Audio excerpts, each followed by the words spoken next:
Welcome to the Lean Blog Podcast. Visit our website at www.leanblog.org. Now, here's your host, Mark Graban. Hi, this is Mark Graban. This is episode 133 of the podcast for December 16th, 2011. Today we're going to be doing a Q&A, following up a webinar that I did for Gemba Academy about my upcoming book, Healthcare Kaizen, that'll be out in 2012. If you want to watch the webinar, it's archived. You can watch it for free until January 7th, 2012 by going to leanblog.org/Kaizen webinar, or you'll be able to at the least view the slides if it's past that date. So I hope you find the Q&A interesting. And as always, thank you for listening. For all podcasts, you can go to leanpodcast.org. Joining me here on the podcast is Ron Pereira. You probably know him from his blog, lssacademy.com, and from Gemba Academy. Ron, thanks for being on the podcast today. Yeah, thank you, Mark. So it's funny, listeners probably don't realize it. We both live in the same town, Keller, Texas, and even though we don't live too far from each other, here we are connected via Skype to do the podcast and to do the follow-up from the webinar. So I'm going to put things in your control now, Ron, and let you lead through the follow-up Q&A from the webinar. So thanks again for doing that, and I guess I'll hand it off to you. Okay, all right. Yeah, this is fun, turning the tables on you a little bit. Yeah. Okay, so first of all, wanted to thank everybody that called in to the webinar. We had just a huge result and just tons of great feedback, Mark, and I forwarded most of that to you, so hopefully we can do that again. But we got so many questions, as you know, we couldn't field them all during the actual webinar. So what we're going to do here is I'll just fire a few of them at you and let you respond. Okay. So the first one comes from Sandeep, and his question was related to, during the webinar you mentioned, or you talked about Toyota's success with their idea submission program, and you mentioned a statistic of 90%. And Sandeep's question was basically, what does that 90% really mean? What was that the actual number? Yeah, and part of that measures moving from just idea submission. This is kind of the old suggestion box idea of people putting ideas into a black hole. The difference with Kaizen is that we really want to have the bias be towards implementing ideas as often as we can. Different sources and different books and articles about Toyota mention a number. It's sometimes 90%, sometimes it's listed as 95%. That they implement 90 or 95% of the ideas that come from employees. And my understanding of that, it's not that, let's say, 90% of the ideas were implementable or perfect as submitted. But again, it speaks to that process of the supervisor and employee working together to find something that they can implement. And so I think that 90% means 10% of the time maybe they're stumped or that they can't come up with something practical that can be implemented to address the problem that's been identified by that employee. Okay, cool. All right. So Kim and Kathy actually had similar questions, and I'm going to kind of summarize them. But they were both around the idea that you talked about with the Kaizen Wall of Fame or these idea boards, and both Kim and Kathy were kind of interested in who manages these boards, and how do you go about updating them? Who does that? Right. So if we look at, let's say, the idea board and just the mechanics of how cards march along through that board, a lot of times it's facilitated through a short daily team huddle that would be held as part of a daily lean management process. So part of that 5 to 10 minute stand-up meeting might be a quick review of, does anybody have a card, an idea that they've made progress on? Do we need to update either the card or move the card on the board? And use that as a way to help communicate with the team that's there at the huddle. Sometimes cards are moved throughout the day. I don't think any organization I've seen has a rule that only managers can touch the board. A lot of times, the ownership of the ideas is often in the hands of the staff member who had the idea, working with some of their colleagues. They may update the card and move it forward, and then use that next team huddle as a way of, again, providing an update to the team. And depending on the complexity of the idea, there's certainly ongoing communication that might happen on an ad hoc basis throughout the day of an employee or a couple of people getting their supervisor or the manager or even the director, depending on the type of problem, and they'll have some discussion and maybe update that board during the day. The Kaizen Wall of Fame sheets that I showed, the one example, one organization I've worked with quite a lot on this is Children's Medical Center Dallas and their laboratory, and they have a PowerPoint template that's available on a shared drive. They have a few supervisors that are kind of the key coordinators of this. And if they have an idea that's come off of that board, that's ready to summarize and be documented, they'll encourage the staff member to fill out the template themselves. They'll even spend a few minutes to teach them how to use their digital camera to take a photo and insert it. And if somebody doesn't have the time or they just don't have the interest, sometimes the supervisor will write it up after kind of getting a verbal rundown or even a handwritten version from the staff member. So a lot of it, is pushed to the frontline staff. We don't want the managers and supervisors to be the only ones that are doing that sort of documentation. Okay, good. Next one comes from Doug, and he asks that cards and bulletin boards are great, but are there ways to share these best practices across an entire organization? Yeah, that's a question I've been getting quite often when I've talked about Kaizen. To use a real simple case at Children's Dallas, they have that PowerPoint template. They create a physical board, that Wall of Fame, as they call it. But then the PowerPoints are somewhat organized in a shared drive where people can look and search, and different operating systems are getting better at even being able to search for words inside a document like that.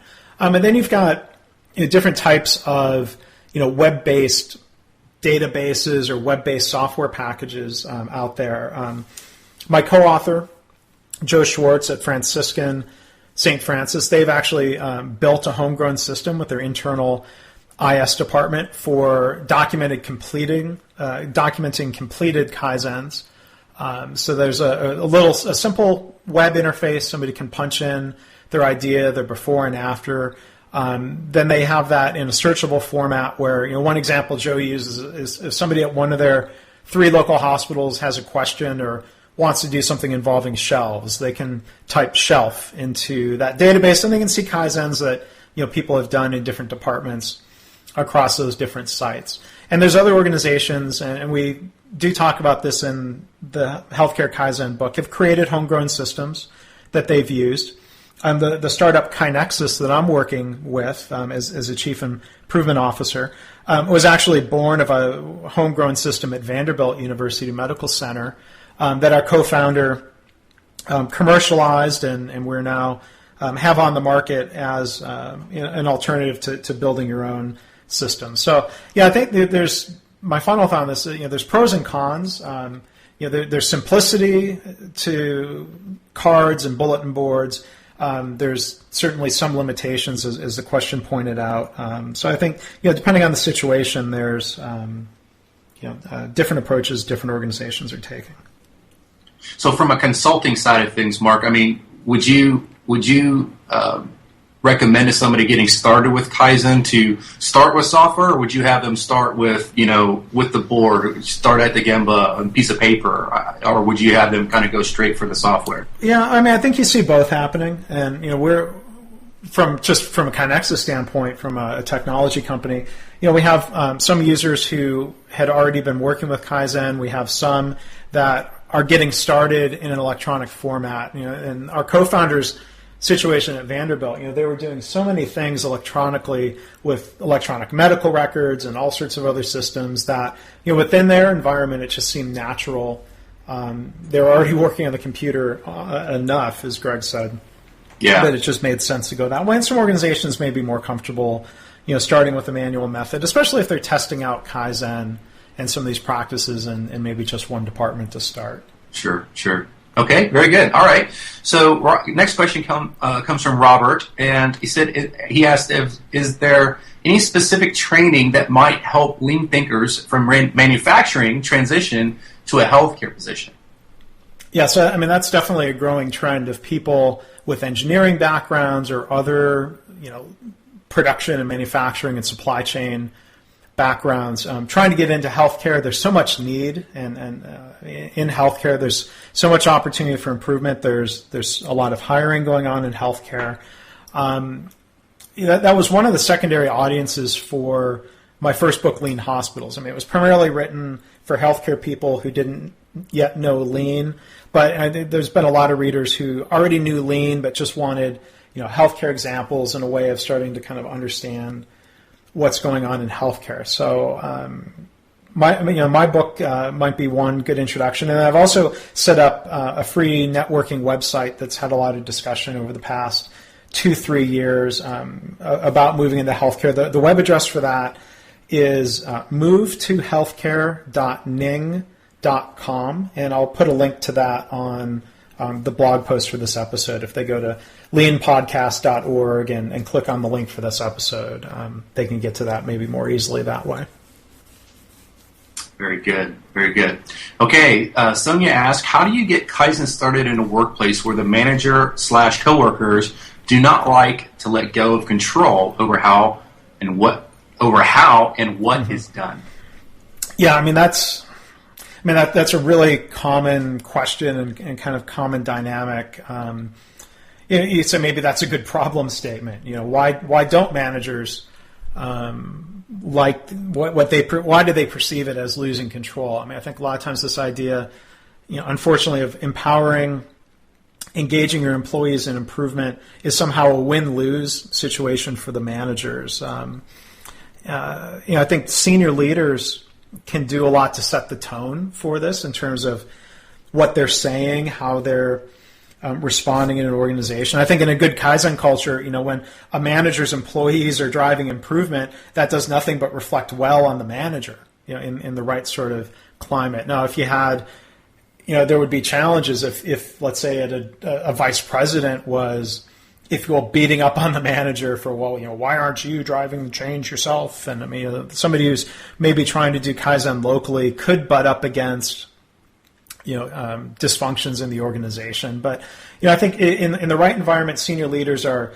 not just talking about empowerment and engagement, but they're leading by example, at all levels and kind of reinforcing, the right sort of behaviors. And I think one other thing we often talk to supervisors about is that, having their employees participate more doesn't mean that they participate less. It's not just hands-off empowerment saying, oh, you're empowered, you're on your own, I'm going to be in my office doing email.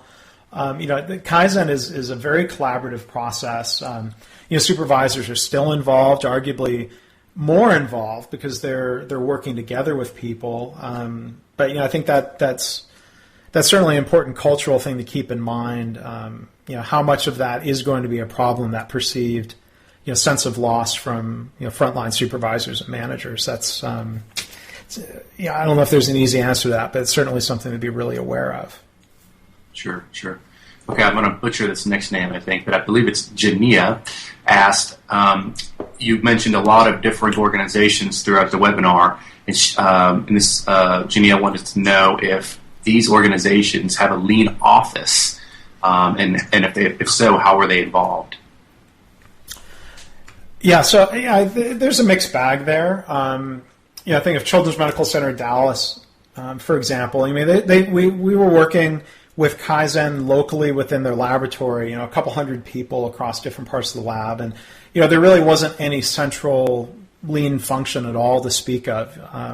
They were running things very locally and autonomously, and they had the support of the VP of Ancillary Services on this, but it wasn't really something that was part of the whole organization's culture yet. So there was no central lean activity. My co-author's organization at Franciscan, they do have what they call a Kaizen promotion office that has built, and sort of taken on a bigger role as they've expanded Kaizen, throughout most of the departments of these 3 hospitals around Indianapolis. It's kind of funny to think about it. In a lot of organizations, a Kaizen promotion office is the group that runs, so-called Kaizen events, week-long events.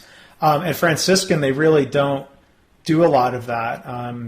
It's probably a more accurately named department because the central office, their role is to help educate and promote Kaizen, to train managers. They help with, recognition at the hospital and system level in terms of helping share ideas through, emails that the COO sends out, and they have an annual awards ceremony that they do for Kaizen. The central office helps, compile, some statistics and numbers, but they don't do Kaizen for the departments. I think is one thing they're pretty careful about. So they have, I think it's 2 people part-time.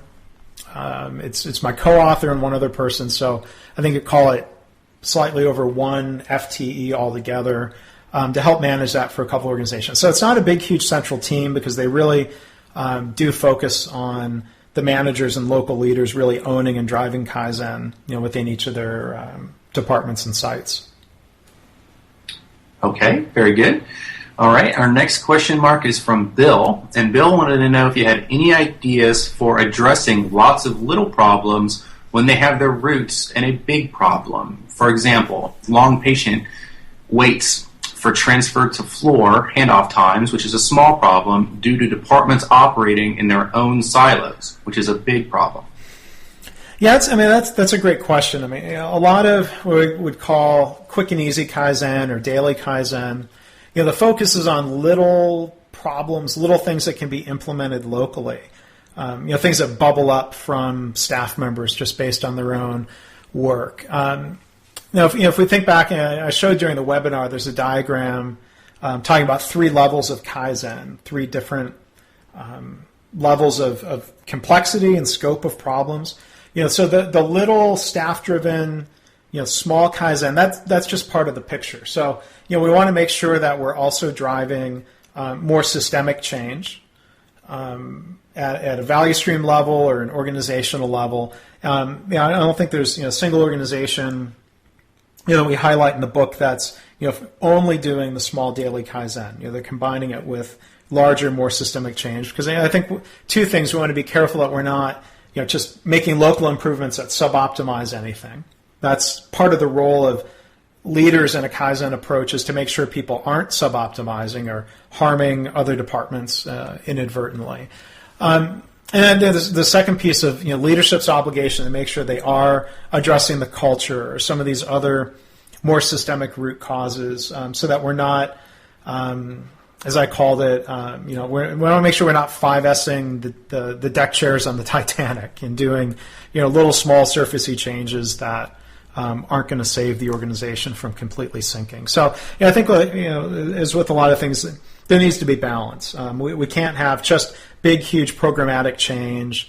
We can't have just the small, staff-driven Kaizen. We really need to figure out how to make that all fit together. Very good.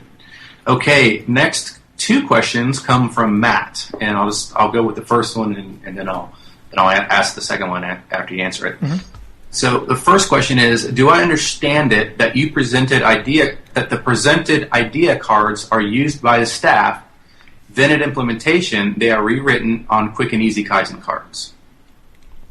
Yeah. So in the webinar, I talked about kind of 2 related methods. The idea card, which is often used for managing the entire Kaizen cycle, from identifying a problem and looking at alternatives and taking things through full implementation and reflection in the PDSA cycle. And then there's the Wall of Fame summaries, which are very similar in format to Norm Bodek's quick and easy Kaizen reports. That's what they primarily use at my co-author's organization. And they can be tied together to where, let's say if you've taken an idea card through the entire board process, you then might write up a Wall of Fame summary. And they do this at Children's Dallas. They write up the before and after and the summary. And to some people it might seem like extra work, but realize they're using handwritten cards. using the Wall of Fame template allows them to incorporate pictures and before and after pictures. But I think there's two important aspects to taking that extra time to writing up that summary. First off is a chance to reflect upon the improvement that you did. Kind of reflect on the process, both the change and the communication and the teamwork and everything. And then the second aspect is to use that as a way of giving recognition. When people see their names up on that Wall of Fame, it does mean something.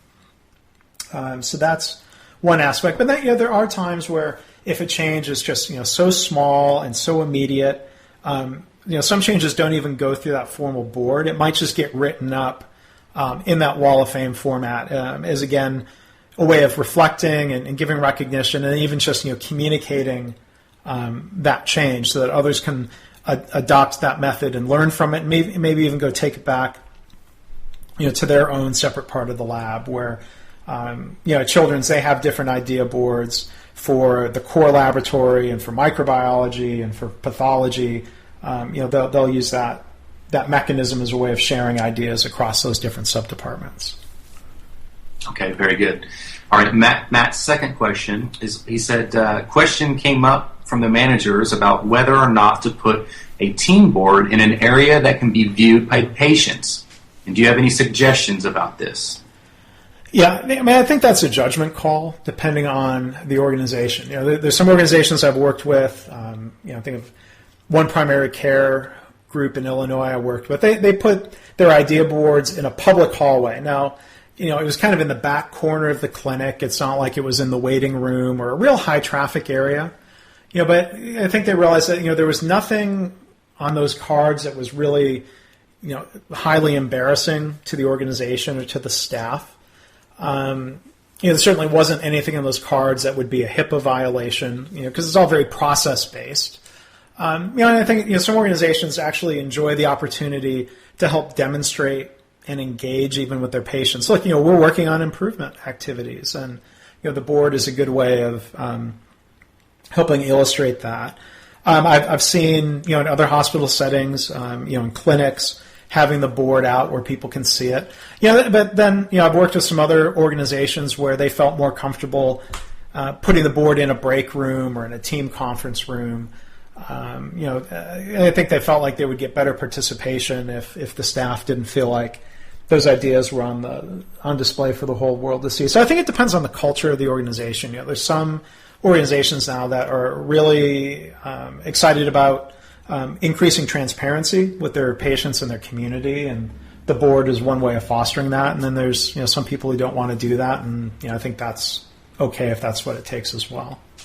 And but maybe you have a combination of both, right? So some super sensitive things you might keep behind closed doors, but as you said, as people try to increase transparency, they might be able to make those open to the general public. Yeah, and I think there's the possibility as well. A lot of times these cards are initiated by staff members. Here's a problem that interferes with me providing patient care, or just interferes with my job somehow. You could also involve patients in that process.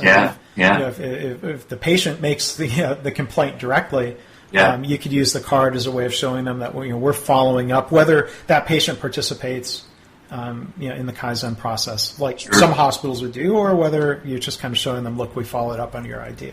Sure. Okay.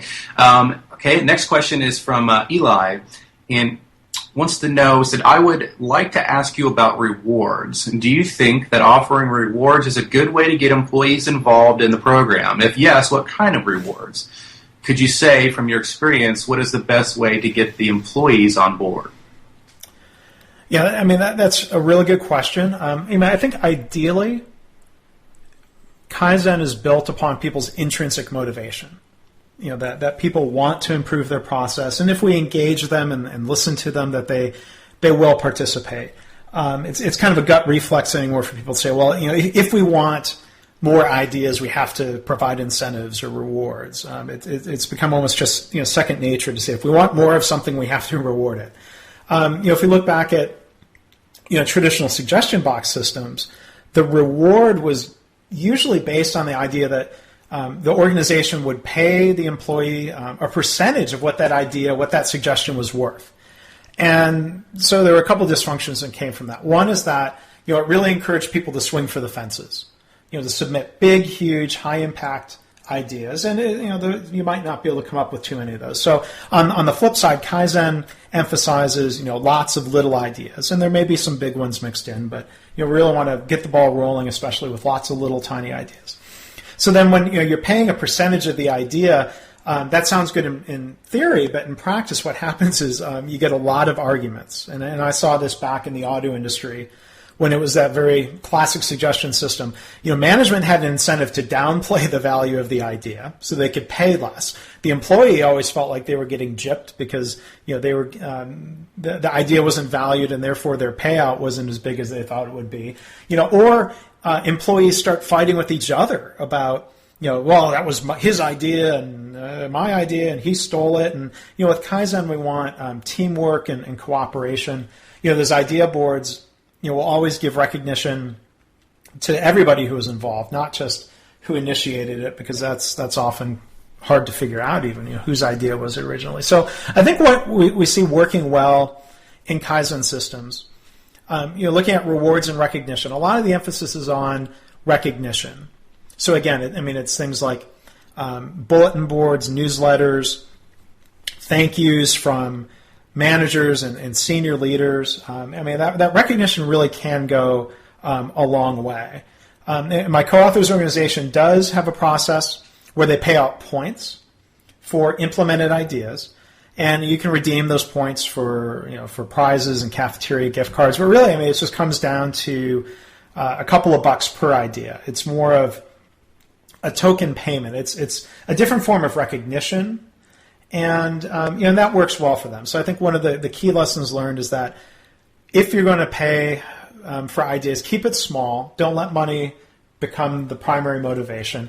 And then there's other organizations I've worked with that don't pay for ideas. Again, they're falling back on that intrinsic approach that if you come up with ideas that make your own work easier, or benefit the patient, that people will want just naturally to participate and find their own reward for that in their own head. And some organizations will, maybe in a less direct way, tie people's Kaizen participation as a factor into their annual review process. And now, the Dr. Deming purist in me says, well, we should do away with the annual review process because that creates different dysfunctions. But reality being what it is, those programs exist, and I think indirect rewards for people's participation in Kaizen or team-based rewards in some way or another are probably less dysfunctional than paying people some fixed percentage of whatever their idea is worth. Those are some of the things that organizations are doing out there. Not everyone's following the same roadmap. Again, sometimes it depends on culture, but that's a little bit of what's happening out there. Very good. All right, Mark. Well, we've gone through all of the questions. Now, there was a few other ones that were answered live on the webinar. So, again, if people haven't seen that yet, we do have the webinar up on our Gemba Academy site. So, Mark, I guess you can link to that again. And that's going to be public until sometime in January. Right. And then it's available as part of just the typical Gemba Academy Complete Lean package. And so, yeah, you can, but it's totally free right now for about 20 more days or so. Mm-hmm. So, invite everybody to check that out. Yeah, and then since you were so kind in terms of hosting the webinar and participating here, for listeners who don't know about Gemba Academy, Ron, why don't you give people the introduction and the website, and if people want to give it a trial, how do they get started? Yeah. Well, it's GembaAcademy.com, so GEMBA, the word academy.com, and so we've actually Gemba Academy is run by 3 organizations. So myself, the Kaizen Institute, which many may know from Mr. Masaki Amai, it's his company, and then many of your listeners know Kevin Meyer from Evolving Excellence and Super Factory, or Lean CEO, I guess it's called now. Yep. So the 3 of us came together in early 2009 when we started Gemba Academy. We had 12 videos at the time, and now we have over 211, and we're reaching companies all over the world now. So it's online and DVD-based lean-focused training. And you can definitely sign up for a free trial to check it out. And don't want this to be a sales pitch, so but just encourage people to go to GembaAcademy.com and sign up for a free account and check it out. Well, if it seemed like a sales pitch, it was my fault because I invited you to do that. But no, they are really there's good videos and good content out there. So I encourage people to check it out. So again, I want to thank Ron Pereira for playing the role of guest host and participating. My friend and neighbor, and maybe we can do a podcast some other time, Ron. Find a topic. Get you doing most of the talking instead of me. Okay. All right. That sounds good. All right. We'll talk soon. Thanks for listening. This has been the Lean Blog Podcast. For lean news and commentary updated daily, visit www.leanblog.org.